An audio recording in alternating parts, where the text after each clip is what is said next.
Welcome to Lesson 4 of Learning New Testament Greek. The Hebrew poet Chambialik said, "Reading the Bible in any language other than Hebrew is like kissing your bride through her veil." Well, of course he was talking about the Hebrew Bible, which is the Christian Old Testament, and it was written in Hebrew. But I think we can say the same words apply to the New Testament, which was written in Greek, and there is no comparison between reading it in the original Greek and reading it in any translation. Cut. Okay. So here we have the 4 expressions that we've learnt in our 3 lessons so far. One in lesson 1, one in lesson 2, and these 2 in lesson 3. So if you want to get full value, memorize these, store them away in your memory as pure Greek and as pure and wonderful truth. Okay, so now we'll look at the 2 phrases that we have for today. First, this one, which comes from, again, the Gospel of John, chapter 8, verse 12b. And again, you can find this at my blog, logosword.wordpress.com. So this says, "Ego eimi tophos to kosmou." And this is the first of several statements that Jesus made that we're going to look at one after the other, important things that Jesus said about himself. But first we'll do our letter-by-letter translation. So if you're ready, you can write in your letter-by-letter translation, because in a minute I'll show mine.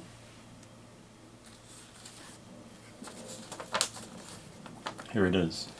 Ego eimi tophos to kosmou. And the only new letter here is our first capital letter, which is a capital E, which fortunately becomes exactly the same thing in English. Okay, next we'll do our word-by-word translation.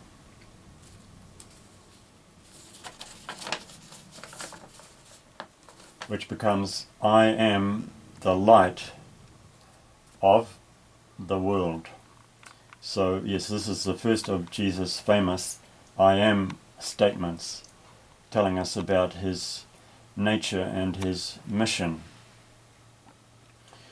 So this first word is new, but it will be familiar to many people because it again has been borrowed into English. We talk about having a big ego or being egotistical. So ego is the word for I in Greek, and also the same in Latin. The next word hasn't been borrowed, but again it's a grandparent to our English word, and as with estin, only one letter remains the same, and here it's the M. I am. The next word is not actually new, it's another form of the word the, yet another form of the word the. And here's this other form of the word that we met before. And this word is new. Kosmou. The basic form of this word is kosmos, and we get the English word cosmos from it. But in Greek, don't say cosmos, but say kosmos. And we see that it changed its ending, just like the expression we had in lesson 2, he agape ek to theu estin, the theos became theu. So in the same way, the base word is cosmos, and it changes ending to kosmou. And in this case, the ending means of. So this is the traditional translation of it. I am the light of the world. A well-known statement that Jesus made. But I'd like to make just one interesting little point here. because English has lost our endings, remember I talked about that, English has lost our endings, so some of the work that the endings used to do is now taken over by these little words. I didn't write it at first because there is no corresponding word there in the Greek, but it's doing the work of this ending on the ending of the word kosmou. But there is another word possible instead of. I wonder if you could think of it. The other possible word is for, and this gives a shade of meaning in English. You can see the advantage of English using these little words, because when we have a choice of more than one, we can get shades of meaning that actually the Greek can't get. There's an interesting thing, and this is actually often encountered by translators. The target language that you're translating into has more words and can specify the meaning perhaps more closely or differently to what the source language did. So you have a choice, and sometimes it's difficult to know what might be the best choice. So this is traditionally translated, I am the light of the world, but try it out with for. I am light for the world. It's an entirely possible translation, and to me it's quite a nice thought. Cut. Now, just a few words about this ego eimi, I am. In Exodus 3, when God appeared to Moses and asks him to go and free the Israelites, Moses asked, "What's your name? What name should I give them if they ask me?" And God gave a very interesting reply. His reply, which here in my Hebrew Bible is found in verse 14, says, I am who I am. And it could be translated as, I will be who I will be. And what God seems to be saying is, you can't fence or restrict me into any definition or box.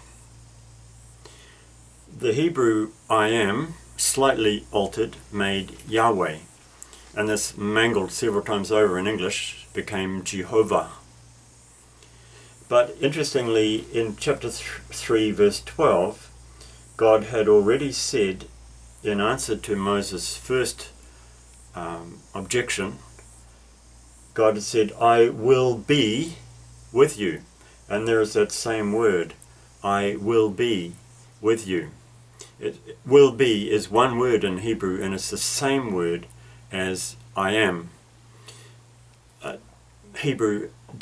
Ancient Hebrew didn't have past, present, and future. Modern Hebrew does, but ancient Hebrew didn't have that.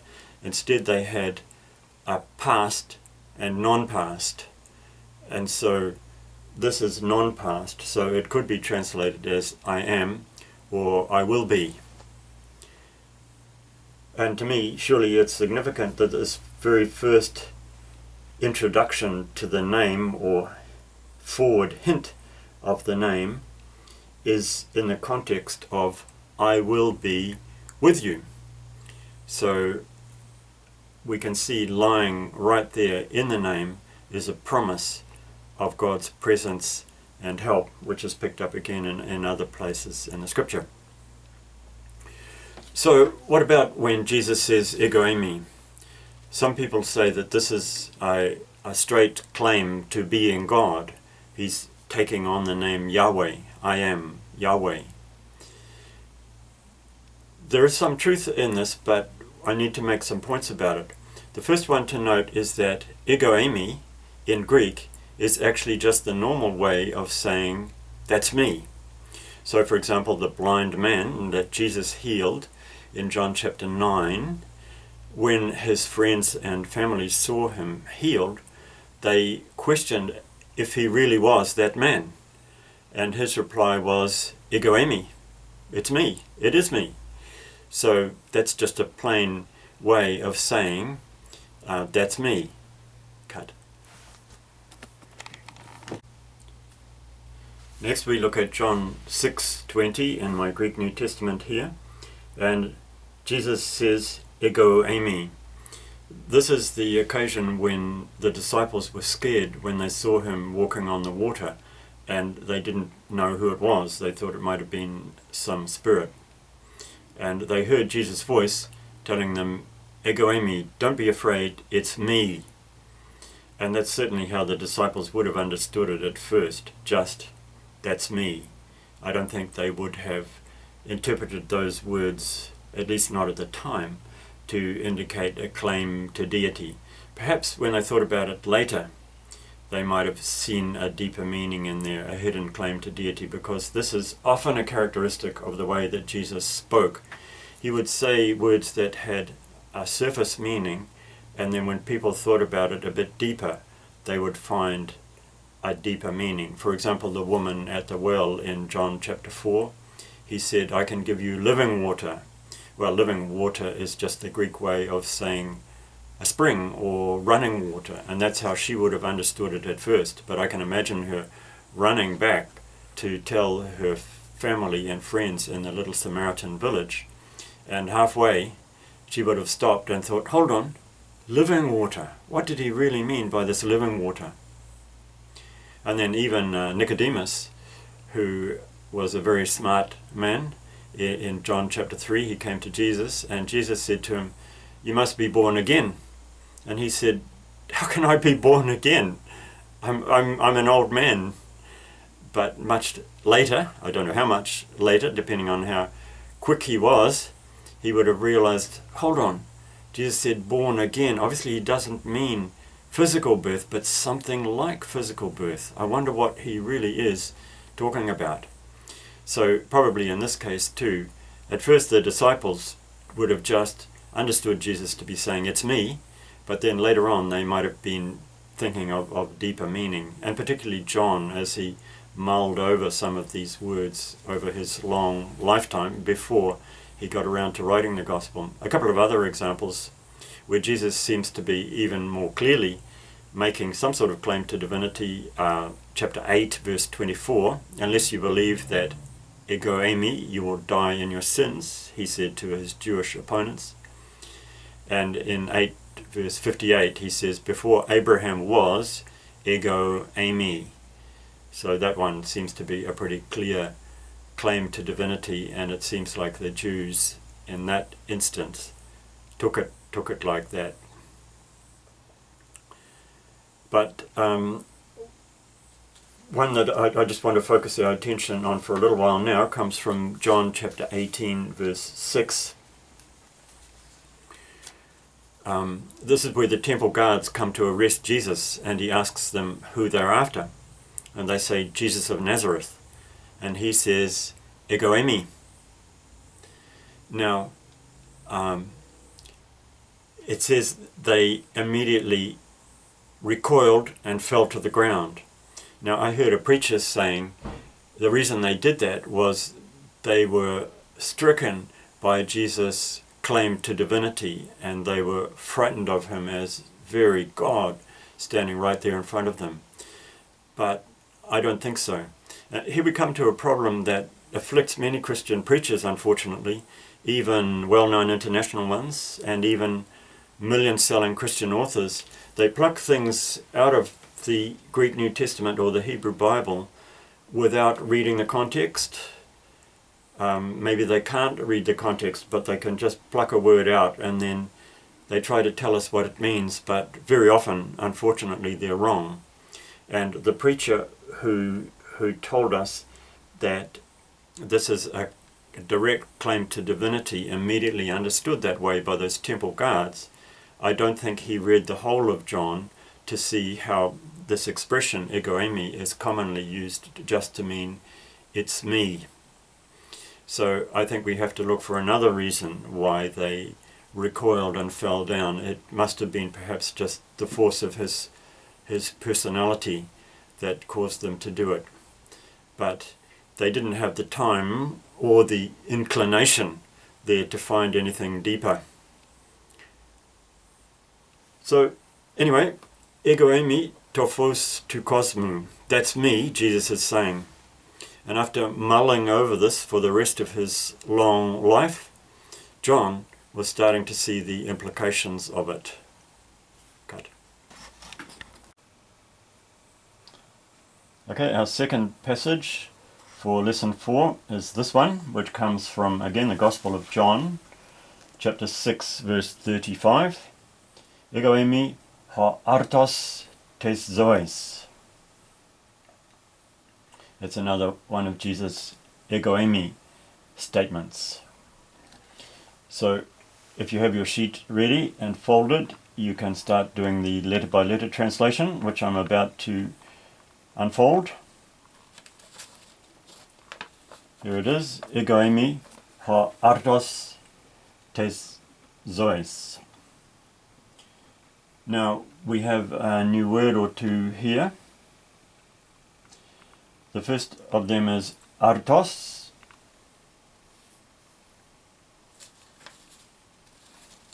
And here's our word-by-word translation down here. Artos is bread. Unfortunately, we don't have any clue to this in English. Not that I could find. Occasionally you find really obscure words, maybe used in technical, biological or other scientific literature. But I couldn't find anything, so we just have to take it as artos, as bread. And tes zoes, again another new word, and the base part of it is zoe, which means life. Do you know anyone called Zoe? Interestingly, in the Septuagint, which is the Greek translation of the Hebrew Bible made in about 200 BC, in Genesis chapter 3 verse 20, Eve is called Zoe, life. That's what Adam called her, actually the mother of life. So the Septuagint translation translates it as just Zoe, life. But then inconsistently, the Septuagint just calls her Eve in chapter 4 verse 1. Now the S on the end of it works just like our S ending in English. The bread of life, life's bread. So they put the S on the end of it to indicate the same thing as we say, life's bread. In fact, that's a possible translation in English. I am life's bread. I think I said before that English words didn't have endings, but here is one. Of course, the S used for possession or for plural. However, unfortunately, as we saw before, Greek has more than one ending to do this, and we remember to theu that we have already come across. And in both cases, the word for the changed to match the word that it goes with. So, I am the bread of life. And again, you could translate it, I am the bread for life. And of course, here Jesus is meaning true bread and true life. It's interesting how often Jesus uses normal, familiar, physical things to talk about spiritual things, unseen things, that we have a clue to their existence and their nature by the physical kind of counterpart that we have. But Jesus just spoke without indicating that he was talking about anything different, and he made people think, just like he made Nicodemus think. You must be born again. What kind of born, thought Nicodemus. And here we'd have to ask the question, what kind of bread, what kind of life is he talking about? And that's a thought that repays a bit of meditation and deep consideration. Cut. In conclusion, memorize these wonderful words. Ego eimi to phos tu kosmou, ego eimi ha artos tes zoes. Let them sink into your brain. Let them seep into your heart. Let them soak into your soul.